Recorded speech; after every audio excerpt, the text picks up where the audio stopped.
back to New World next week. I'm James Corbett at CorbettReport.com. And I'm James Evan Pilato from MediaMonarchy.com. All the cool kids want drugs in the water. We've got that story, plus some good news about illicit trails. But first, the Swamp Thing strikes back. Trump taps ex-Monsanto executive to lead wildlife agency.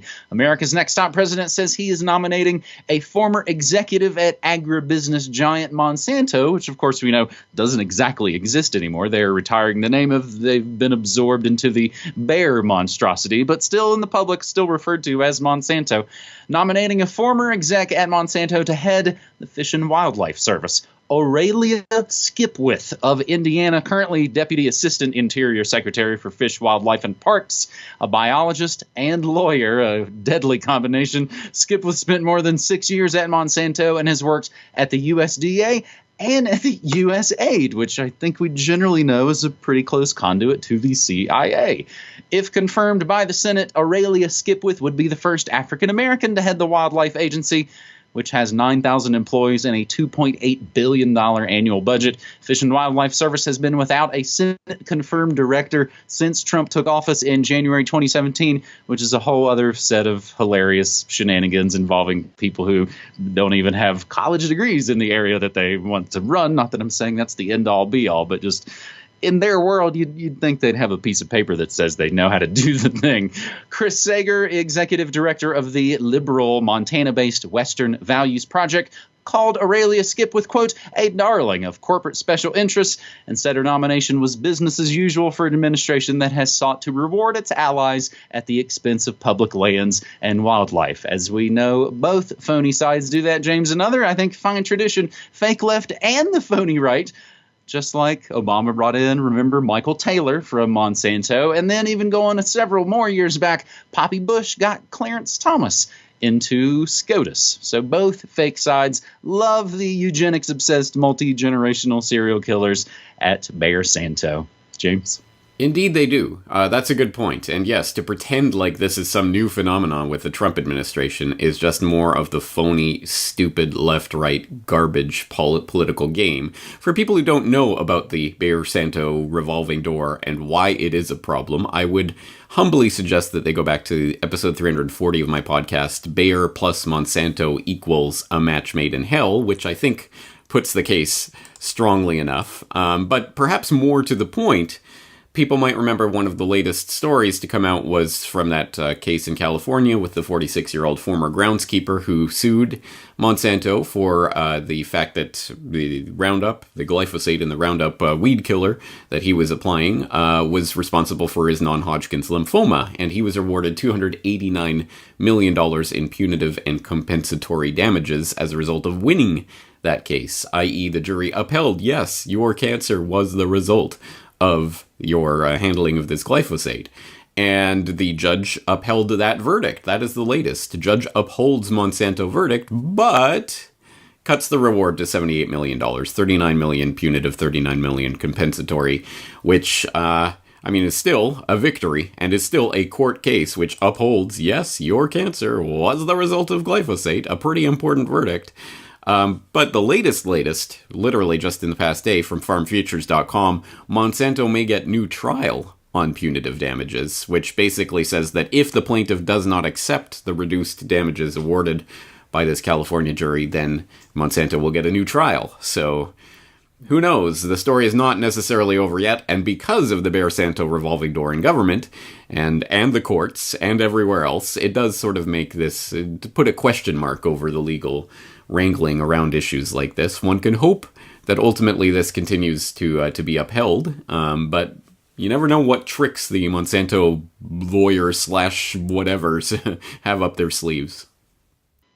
That's exactly right. Yeah. If they're the two things they're really good at is creating chimeric genomic monstrosities and also litigating the hell out of you in case you have some sort of problem against that. I mean, that's what Clarence Thomas was, a Monsanto lawyer. Michael Taylor was a Monsanto lawyer. And now this Aurelia is another Monsanto lawyer. James, I had heard and covered a little bit about the lowered damages number. And that, To put it into perspective for folks here in the States, far, far, far below what the big lotto fever is right now. Of course, we reach the big lottery fever pitch every year or so, and it reaches these astronomical levels far lower than anybody winning the big lotto even gets now, just for a little bit of perspective. That's a great welcome back here at the kickoff of New World Next Week, episode 354 for November 1st, 2018. It is fantastic to be back. James, a really disturbing story for our second one, and it's just another kind of oldie making the rounds again. Researchers still want to put lithium in the water supply to prevent suicide. We take this from Vox. A little more information about that on the far side of this info. Lithium is a potent psychiatric drug, one of the primary prescribed medications for bipolar disorder, but it's also an element that occurs naturally all over the Earth's crust, including in bodies of water.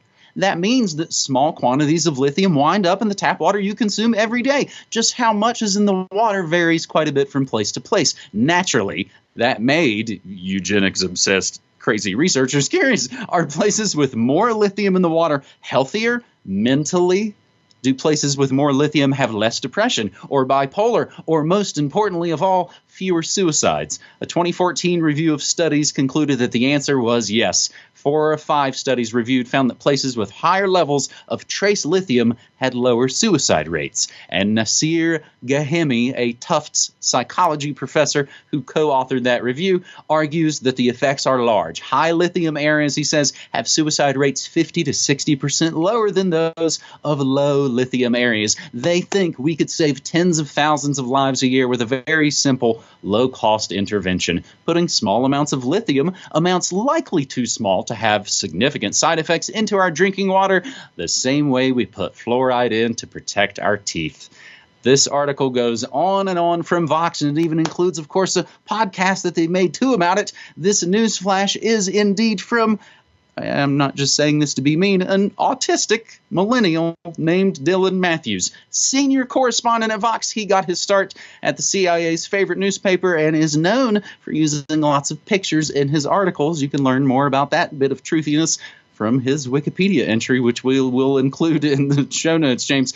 I mentioned even on my morning show this morning, in addition to, of course, all the things we know that's in our water, there's also traces of hallucinogens and other banned drugs found in meats. So that's ketamine, horse tranquilizer, and, of course, antidepressants found in all kinds of meats. And then, of course, that's the gnarly factory farmed kind of meats, not the more organically raised. So, James, this idea keeps coming around again, and I believe we've heard this from some cats before, right? We absolutely have, and I know you've been around long enough to have seen this. I've seen it. I've put it in some of my videos.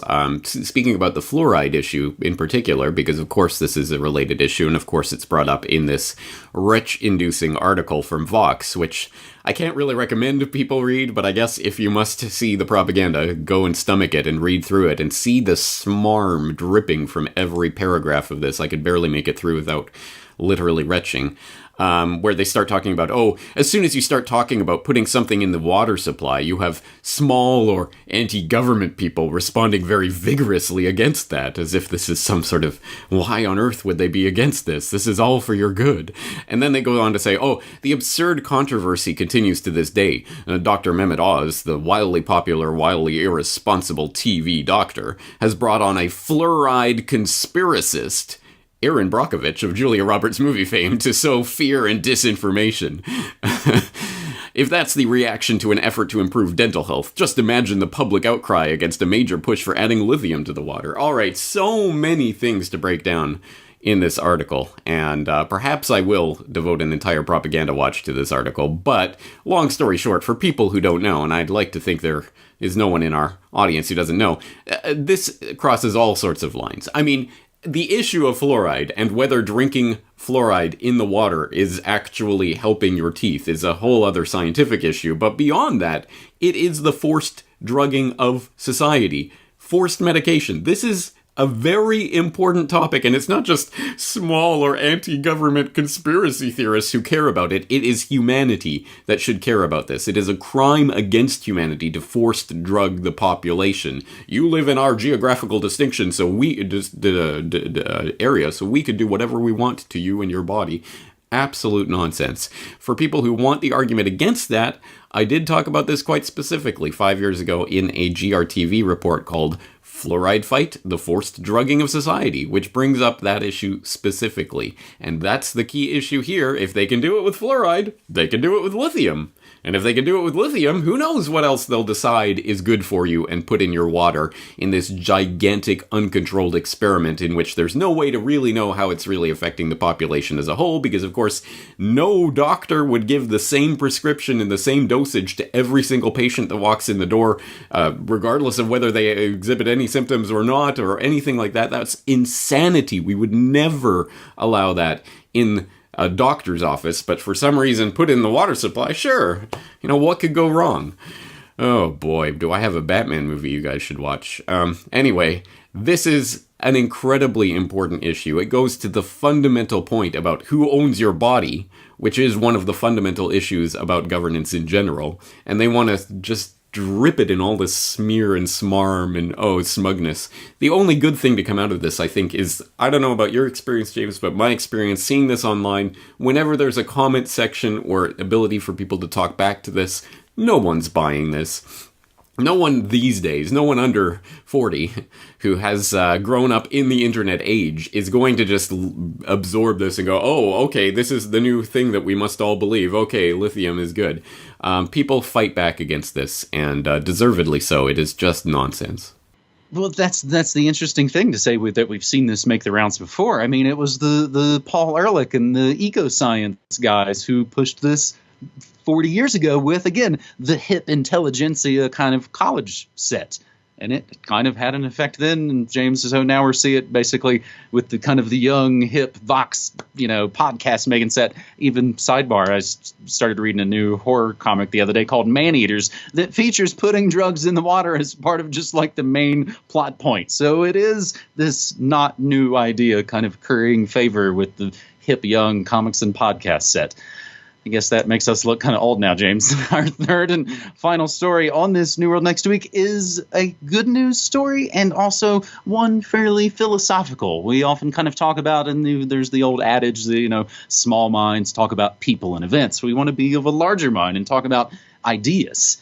An interesting one from The Guardian, believe it or not. Desire paths, the illicit trails that defy the urban planners. We've all been there. You want a shortcut to the bus stop, office, or corner shop, but there's no designated path.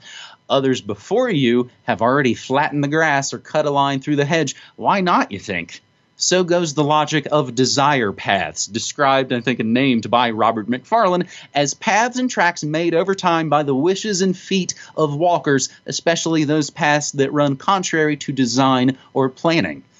Calls them free will ways. The New Yorker has other names like cow paths, pirate paths, which I like, social trails. J.M. Barrie described them as paths that have made themselves. Reddit apparently has desire path threads. Tens of thousands of people following them, delighting in the more mysterious and illogical seeming of them. They can form anywhere from apparently forgotten corners of cities to the grounds of national governments. Some are so well established that you can essentially see them from satellite imagery. Desire paths have been described as illustrating the tensions between the native and the built environment and our relationship to them. Because they often form in areas where there are no pavements, they can be seen to indicate the yearning of those wishing to walk a way for city dwellers to write back to city planners, giving feedback with their feet. But as well as revealing the path of least resistance, they can also reveal where people refuse to tread. If you've been walking the same route for years and you got an itchy-footed urge to go off the path, even by just a few feet or meters, it's probably something you can identify with. It's this idea that led another academic journal to describe these desire paths as a record of civil disobedience. James, I know this is something you have precisely talked about before, and we've, of course, all seen that meme of the fence put over the sidewalk that everyone can just go around, and that's, in essence, government planning versus free will ways. James? Exactly right, and thank you for bringing a bit of philosophical reflection to our podcast here. I do appreciate it, because it is profoundly important. It seems so simple, but it says something really important about the nature of humanity and the nature of economics and many other things. So let me take this opportunity to plug something that I've done. This is getting very self-pluggy, but hey, why not? I did talk about this quite specifically in a video that I did a year ago called Economics in One Image, which I am tickled pink to note that there were some people who truly didn't understand that video because I didn't elaborate and I didn't really talk about it. But it is exactly this point: desire paths, showing that you can plan all you want. You can have central planners who decide in a committee this is the best way for people to go from point A to point B, but people will decide otherwise if they see a better route, and they will enact that.